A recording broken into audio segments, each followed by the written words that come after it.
Comrade জ্ঞান চক্রবর্তী ছিলেন মার্ক্সবাদ লেনিনবাদের আদর্শে দীক্ষিত একজন সাচ্চা কমিউনিস্ট, মহান বিপ্লবী। তিনি সাম্রাজ্যবাদ বিরোধী সশস্ত্র বিপ্লবী, লেখক ও সাম্যবাদী রাজনৈতিক নেতা। কৃষক, শ্রমিক, মেহনতি মানুষের শোষণ মুক্তির আন্দোলনে যে সকল মানুষ আজীবন লড়াই সংগ্রাম করে গেছেন, তাদের মধ্যে কমরেড জ্ঞান চক্রবর্তী অন্যতম। বিত্ত বৈভবের মোহ তাকে কখনো স্পর্শ করতে পারেনি। তিনি বাবার অঢেল ধন সম্পদ ও যশ খ্যাতি ত্যাগ করে মেহনতি মানুষের কাতারে এসে তাদেরই একজন হয়ে সাধারণ জীবনযাপন করেছেন। গড়ে তুলেছেন শোষণ মুক্তির জোরালো লড়াই সংগ্রাম। ঢাকা জেলা কমিউনিস্ট আন্দোলনের কথা তাকে ছাড়া চিন্তাও করা যায় না। শুধু কমিউনিস্ট আন্দোলনই নয়, ব্রিটিশ বিরোধী আন্দোলনেও তার ভূমিকা ছিল অনন্য। 1905 সালের জুলাই মাসে পুরান ঢাকার 9 নম্বর গোবিন্দ দাস লেনে তার জন্ম হয়। পিতা যামিনী চক্রবর্তী ঢাকা শহরের একজন নামকরা আইনজীবী ছিলেন এবং মা ছিলেন গৃহিণী। তাদের পৈতৃক নিবাস বর্তমান মুন্সিগঞ্জ জেলার বিক্রমপুরে। ঢাকা শহরের পাতলাখান লেন এবং গ্যান্ডারিয়াতেও তাদের বাড়ি ছিল। জ্ঞান চক্রবর্তী ছিলেন 3 ভাইয়ের মধ্যে সবার ছোট। পড়াশোনায় হাতেখড়ি পরিবারে, বিশেষ করে বাবার কাছে। তারপর প্রাইমারি স্কুলে ভর্তি হন। প্রাইমারি স্কুলের পড়াশোনা শেষ করে ভর্তি হন জগন্নাথ স্কুল অ্যান্ড কলেজে। 1926 সালে তিনি ম্যাট্রিকুলেশন ও 1928 সালে আইএসসি পাশ করেন। তিনি বিএসসিতে পড়াশোনার জন্য ভর্তি হন ঢাকা বিশ্ববিদ্যালয়ে। 1930 সালে বিএসসি পাশ করার পর ওই বিশ্ববিদ্যালয়ে এমএসসিতে ভর্তি হয়েছিলেন। 1917 সালে মহামতি লেনিনের নেতৃত্বে রুশ বিপ্লব সম্পন্ন হয়। সমগ্র ভারত জুড়ে ব্রিটিশ বিরোধী আন্দোলন তখন তুঙ্গে। সশস্ত্র বিপ্লবী দলগুলো ব্রিটিশ শাসক গোষ্ঠীকে নিখিল ভারত থেকে সমূলে উৎখাত করার জন্য নানামাত্রিক কার্যক্রম সংগঠিত করছে। ঠিক এই সময়ে মাত্র 12 বছর বয়সে তিনি সশস্ত্র বিপ্লববাদী সংগঠন অনুশীলন দলের শাখা সংগঠন বাণী সংঘের সাথে যুক্ত হন। শুরু করেন ব্রিটিশকে উচ্ছেদের বিপ্লবী কর্মকাণ্ড। অনেক বছর পর তার গোপন কার্যকলাপ ব্রিটিশ গোয়েন্দা বিভাগের চোখে পড়ে। 1930 সালে তিনি গ্রেপ্তার হন। তখন তিনি ঢাকা বিশ্ববিদ্যালয়ে এমএসসিতে পড়াশোনা করছেন। তাকে প্রথমে কলকাতার প্রেসিডেন্সি জেলে রাখা হয়। তারপর কোচবিহারের ভুটান সীমান্ত সংলগ্ন বক্সা বন্দি শিবিরে পাঠানো হয়। এরপর নেওয়া হয় রাজপুতনার মরুভূমির দেউলি বন্দি শিবিরে। এখানে তিনি বন্দী অবস্থায় 7 বছর ছিলেন। এসব বন্দি শিবিরে আটক ছিল অসংখ্য বিপ্লবী, স্বাধীনতা সংগ্রামী। বক্সা বন্দি শিবিরে জ্ঞান চক্রবর্তীর সাথে পরিচয় হয় ভারতবর্ষের প্রখ্যাত কমিউনিস্ট নেতাদের সাথে। তাদের মধ্যে ছিলেন কৃষক নেতা আব্দুর রাজ্জাক খাঁ, কমরেড মণি সিংহ, সিন্ধুর কমরেড জামাল উদ্দিন বোখারি, হুগলির কমরেড কালী সেন, ঢাকার কমরেড নলিন্দ সেনগুপ্ত প্রমুখ, যাদের কাছে তিনি মার্ক্সবাদী দর্শন ও সাম্যবাদের আদর্শে দীক্ষিত হন। জ্ঞান চক্রবর্তীর অন্তরে ছিল জ্বলন্ত দেশপ্রেম। এই দেশপ্রেমই তাকে সন্ত্রাসবাদী বিপ্লবী থেকে কমিউনিস্ট হতে উদ্বুদ্ধ করে। 1938 সালের এপ্রিল মাসে জেল থেকে মুক্তি লাভের পর তিনি কমিউনিস্ট কনসলিডেশনে যোগ দেন। ওই বছরের ডিসেম্বর মাসে তিনি ভারতের কমিউনিস্ট পার্টির সদস্যপদ লাভ করেন। সে সময়ে কমরেড গোপাল বসাক ছিলেন ঢাকা জেলা কমিউনিস্ট পার্টির নেতা। কমরেড নেপাল নাগ ও কমরেড অনিল মুখার্জি শ্রমিক আন্দোলনের দায়িত্বে ছিলেন। কমরেড জ্ঞান চক্রবর্তী কমিউনিস্ট পার্টি সংগঠন ও কৃষক আন্দোলন গড়ে তোলার দায়িত্ব নিলেন। এ সময়ে তিনি ছিলেন 33 বছরের তেজোদ্দীপ্ত যুবক। রাত দিন অক্লান্ত পরিশ্রম করে গড়ে তোলেন পার্টি সংগঠন। কৃষক আন্দোলন গড়ে তোলার জন্য ঢাকার বাইরে গিয়ে কৃষকদের সংগঠিত ও ঐক্যবদ্ধ করার কাজ অব্যাহত রেখেছিলেন। কমরেড জ্ঞান চক্রবর্তীর অক্লান্ত চেষ্টার ফলে বৃহত্তর ঢাকা অঞ্চলে অর্থাৎ ঢাকা, মানিকগঞ্জ, মুন্সিগঞ্জ, নারায়ণগঞ্জ অঞ্চলে কমিউনিস্ট পার্টির শাখা প্রশাখা বিস্তার লাভ করে। সারা ভারতে কমিউনিস্ট পার্টি তখন বেআইনি। পার্টি তখন প্রকাশ্য সংগঠনের পথ খুঁজতে থাকে। গোপন কাজের ধারাও অব্যাহত থাকে।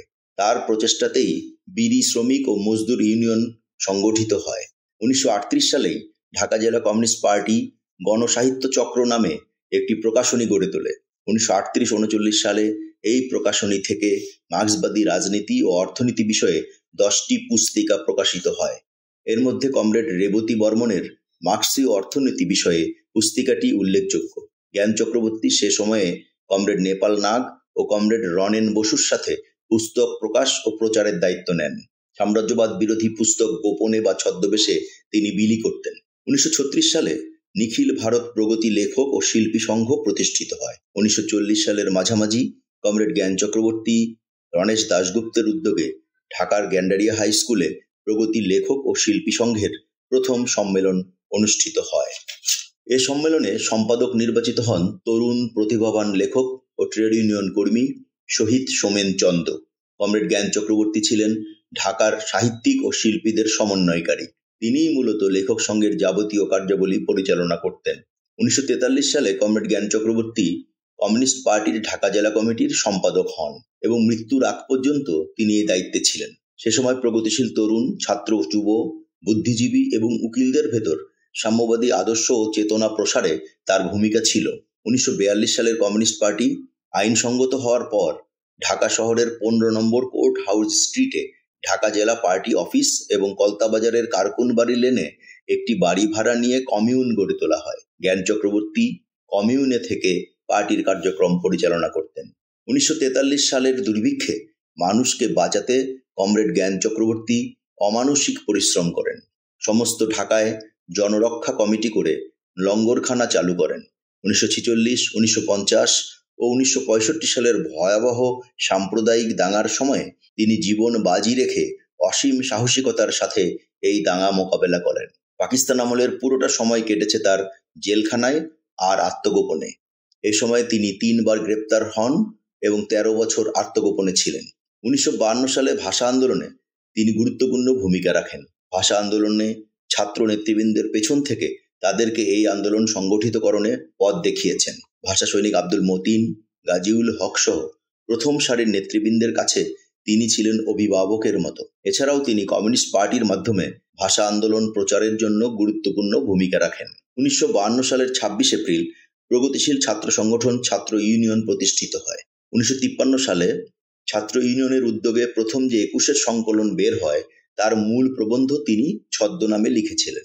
1962 সালে শরীফ কমিশন বিরোধী শিক্ষা আন্দোলনে, 1966 সালের 6 দফা আন্দোলনে এবং 1969 সালের গণঅভ্যুত্থানে তিনি সংগঠকের ভূমিকা পালন করেন। 1968 সালে গোপনে অনুষ্ঠিত কমিউনিস্ট পার্টির প্রথম কংগ্রেসে কমরেড জ্ঞান চক্রবর্তী কেন্দ্রীয় কমিটির সদস্য নির্বাচিত হন। পরবর্তীতে 1973 সালে অনুষ্ঠিত দ্বিতীয় কংগ্রেসেও তিনি কেন্দ্রীয় কমিটির সদস্য নির্বাচিত হন এবং আমৃত্যু এই দায়িত্ব পালন করেন। 1971 সালে বাংলাদেশের মহান মুক্তিযুদ্ধের অন্যতম সংগঠক ছিলেন কমরেড জ্ঞান চক্রবর্তী। মহান মুক্তিযুদ্ধে ন্যাপ, কমিউনিস্ট পার্টি, ছাত্র ইউনিয়নের বিশেষ গেরিলা বাহিনীর সংগঠকের দায়িত্ব পালন করেন তিনি। মুক্তিযুদ্ধ চলাকালীন ছাত্র, শ্রমিক, তরুণ, যুবকদের সংগঠিত করেন এবং তাদেরকে যুদ্ধে যোগ দিতে উদ্বুদ্ধ করেন। পরে তিনি ভারতের আগরতলায় ত্রাণ ও মুক্তিযোদ্ধাদের আশ্রয় শিবির পরিচালনার দায়িত্ব নিয়েছিলেন। স্বাধীনতার পর বাংলাদেশ পুনর্গঠন ও সমাজতন্ত্র প্রতিষ্ঠার সংগ্রামের অগ্রনায়ক ছিলেন তিনি।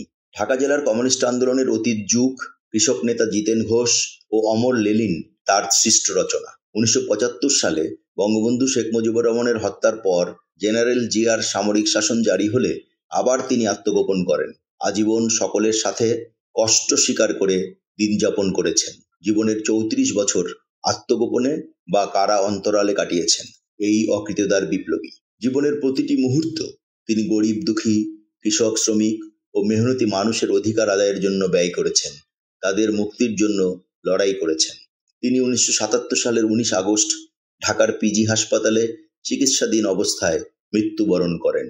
কমরেড জ্ঞান চক্রবর্তী, লাল সালাম।